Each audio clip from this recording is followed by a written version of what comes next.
Class 10th के student ध्यान दे 5.3 chapter का हम लोग चर्चा किए थे क्वेश्चन संख्या 9 तक पिछले वीडियो में। बात समझ गए ना। आज 10 नंबर प्रश्न से इस वीडियो में हम लोग काम करेंगे। तो आप लोगों के स्क्रीन पर 10 नंबर प्रश्न नजर आ रहा होगा। प्रश्न क्या कह रहा है, गौर से देखिए, समझिए प्रश्न को।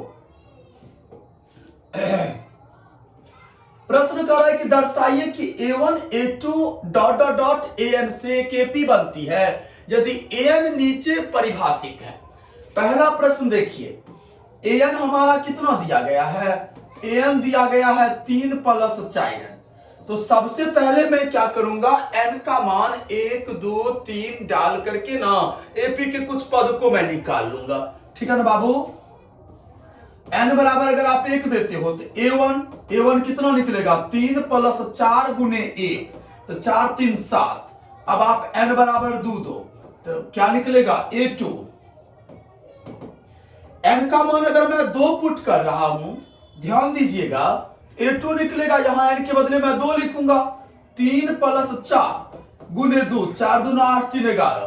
फिर आप n का मान 3 डाल दो तो A3 3 + 4 × 3, 4 तिया 12, 12 3 कितना हो रहा है? 15।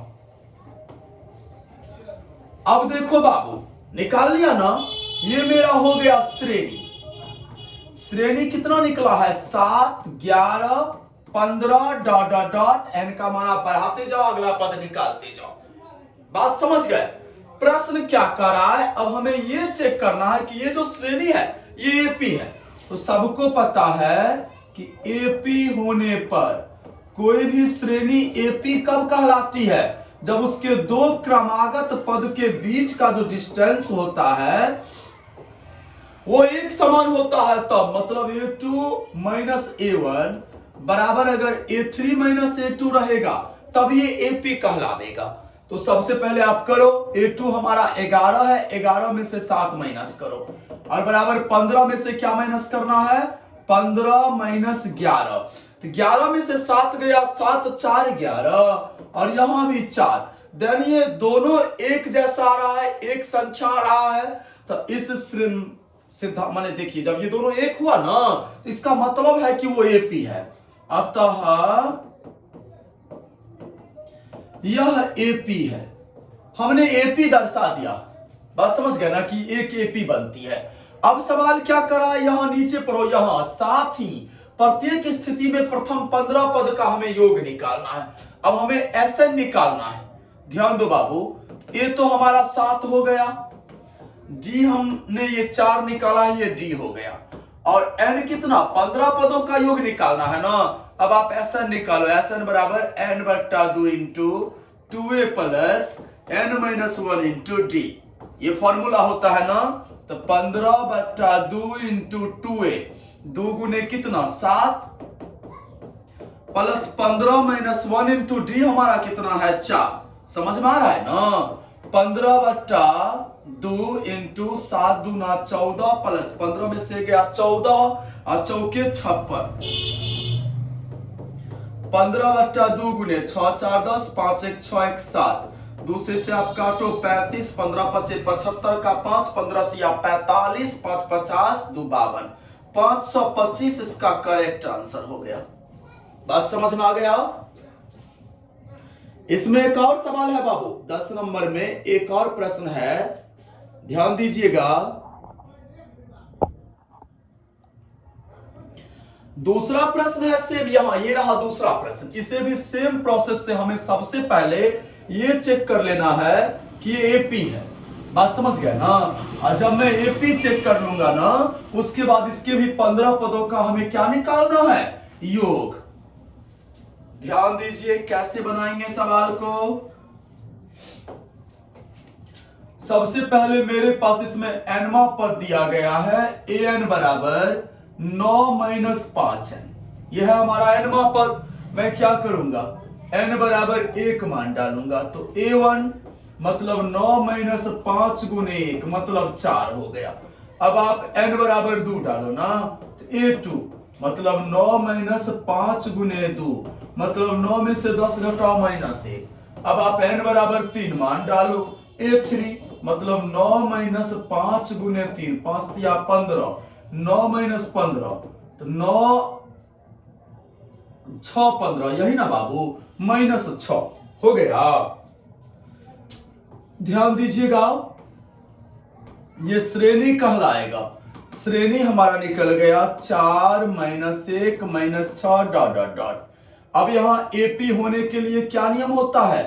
एपी होने पर कोई भी श्रेणी एपी तब कहलाती है जब उसके दो क्रमागत पदों के बीच का जो अंतर होता है समान होता है। मतलब a2 माइनस a1 जो होगा ना वो बराबर होगा a3 माइनस a2 का।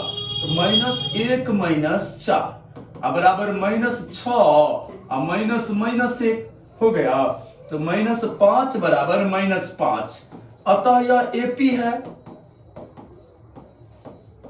अब मैं 15 पदों का योग निकाल लूंगा Sn, मतलब 15/2 इंटू 2a, तो 2 गुने कितना 4, अब प्लस n माइनस 1 मतलब 15 माइनस 1 इंटू डी कितना हमारा है -5d है।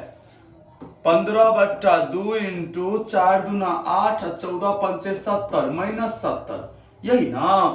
तो 15/2 अगुने -62 हो गया, 2 तिया 6, 2 एक 2, 15 के 15 का 5, 15 तिया 45, 1 46, मतलब -465 इसका आंसर हो गया।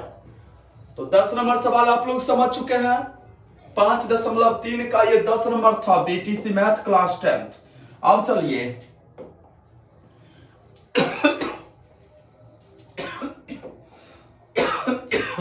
ये 11 नंबर सवाल प्रश्न कर रहा है, ध्यान से देखिए। 11 प्रश्न को पढ़िए। यदि किसी एपी के प्रथम n पदों का योग दिया गया है 4n माइनस n स्क्वायर, बड़ा ही सुंदर सवाल है ये। प्रश्न में दिया गया है प्रथम n पदों का योग मतलब Sn, योग को हम Sn से डिनोट करते हैं। Sn कितना दिया गया है 4n माइनस n स्क्वायर, और हमें निकालना क्या है इसका प्रथम पद अर्थात S1। देखो S1 और A1 दोनों एक ही संख्या होगा, क्योंकि पहला पद और एक पदों का योग बात तो बराबर है ना। तो हमें सबसे पहले S1 निकालना है। मैं क्या करूंगा, n बराबर 1 मान डाल दो, तो S1 बराबर 4 गुने 1 माइनस 1 स्क्वायर, मतलब 4 माइनस 1 मतलब 3। तो हमारा एक आंसर ये हो गया 3। S1 निकाल दिया मैंने, ध्यान दो सब कोई। फिर क्या करा है, प्रथम दो पदों का योग क्या है, दूसरा प्रश्न इसमें। दो पदों का योग मतलब S2, कुछ नहीं करना है, n का मान 2 हमें डाल देना है।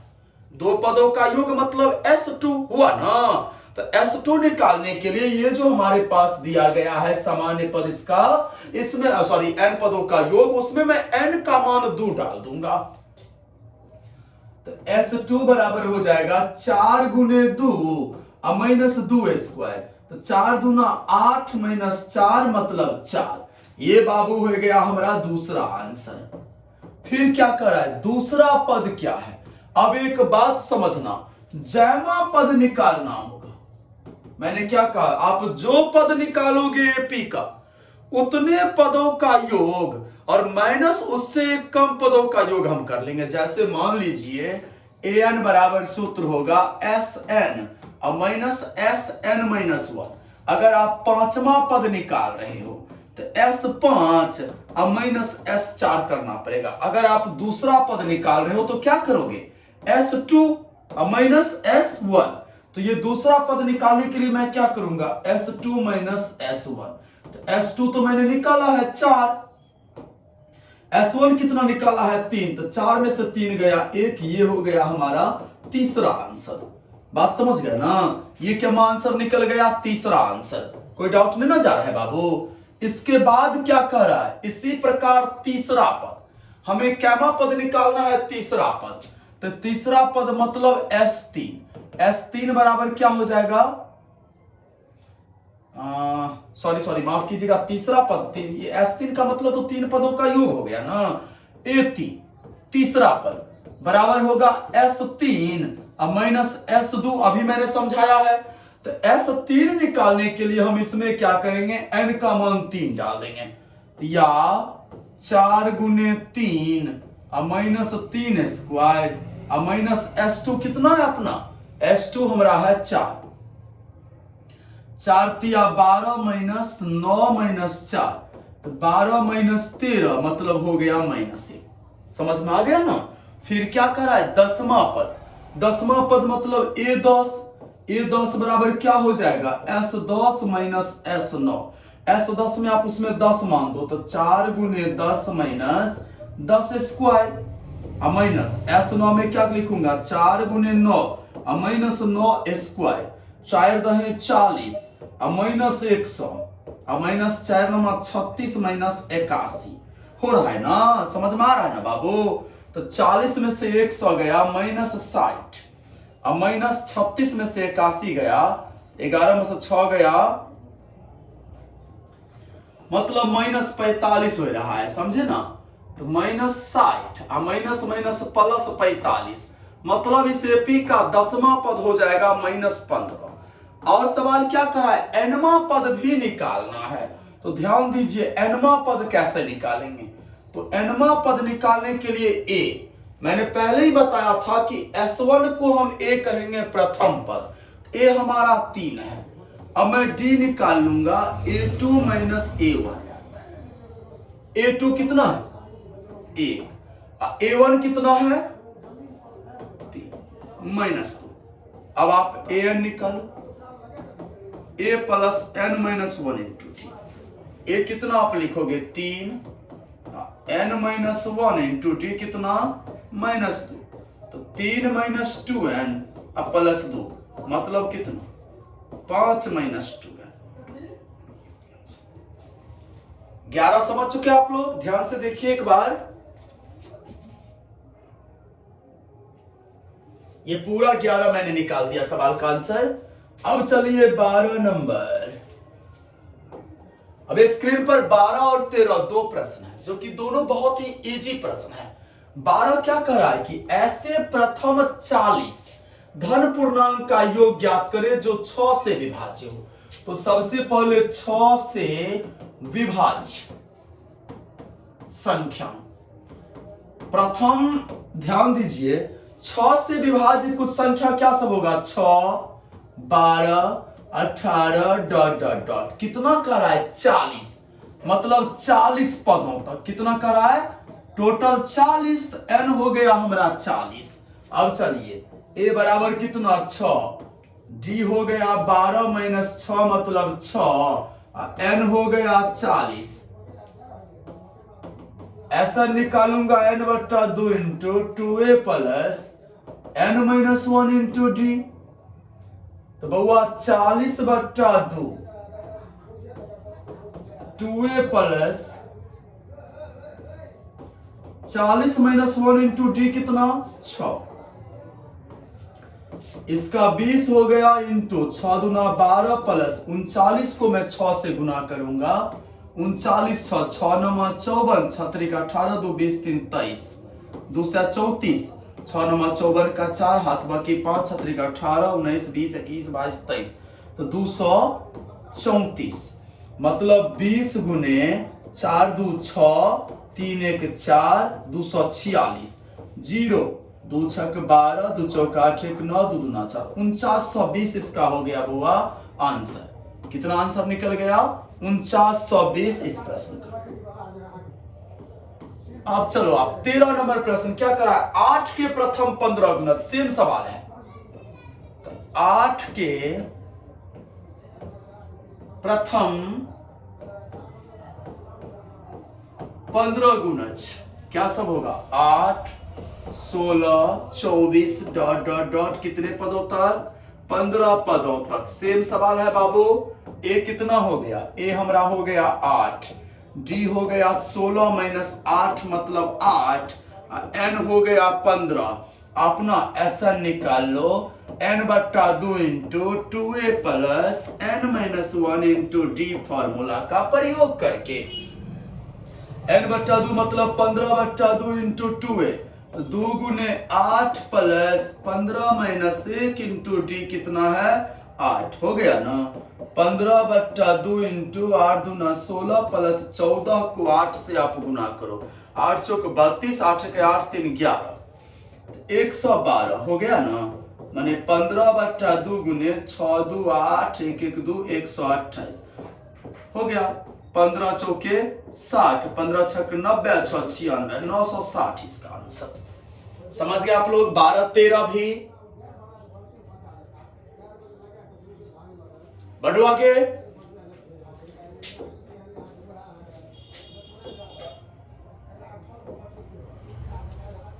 अब ये 14 नंबर सवाल देखो क्या कर रहा है। 0 और 50 के बीच की विषम संख्या का योग। हमें क्या करना है, 0 और 50 के बीच कितने विषम संख्या है इसका योग निकालना है। ध्यान दो। तो सबसे पहले मैं क्या ये पता लगाऊंगी कि 0 और 50 के बीच कितना विषम संख्या है। तो 0 और 50 के बीच का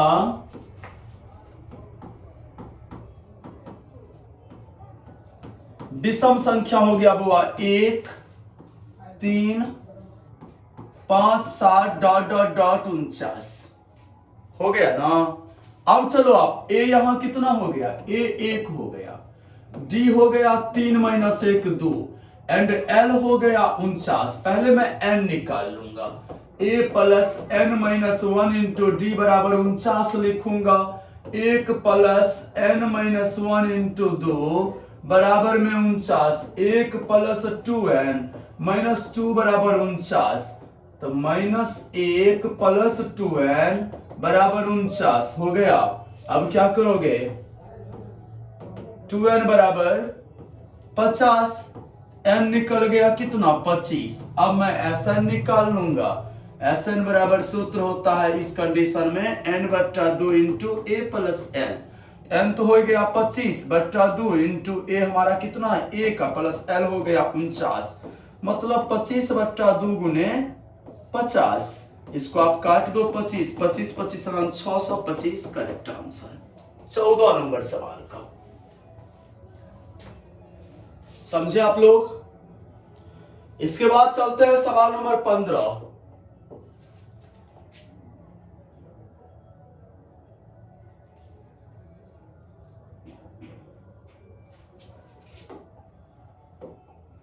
ध्यान दीजिए। 15 नंबर सवाल स्क्रीन पर आ गया, आप लोग ध्यान से पढ़ो। निर्माण कार्य से संबंधित किसी ठेका में एक निश्चित तिथि के बाद कार्य को विलंब से पूरा करने के लिए जुर्माना लगाने का प्रावधान है। पहले दिन का लागत 200 रुपया है। अगर ठेकेदार एक दिन काम देरी से शुरू करेगा ना तो उसे 200 रुपया दंड शुल्क देना होगा, विलंब शुल्क जिसे आप कहोगे। दूसरे दिन का 250। तो यहां देखो बाबू एपी क्या बन गया 200 250 300 डॉट डॉट डॉट। और क्या करा है, एक ठेकेदार जुर्माना में कितना राशि देना पड़ेगा यदि वह इस कार्य को 30 दिन विलंब से शुरू करता है। तो 30 पद हो गया बुआ, ऐसा निकाल देना। बस समझ गए ना। कुल राशि बने योग। ए 200 हो गया, डी बाबू हो गया 250 माइनस 200 मतलब कितना 50 हो गया ना। और n तो पता ही है, n हो गया 30। हम निकाल देंगे Sn n/2 into 2a plus n minus 1 into D हो गया। n/2 में आप क्या लिखोगे, हाँ 30/2 2a 2 गुने 200 अब प्लस n माइनस 1 तो कितना लिखोगे 30 माइनस 1 इंटू डी कितना है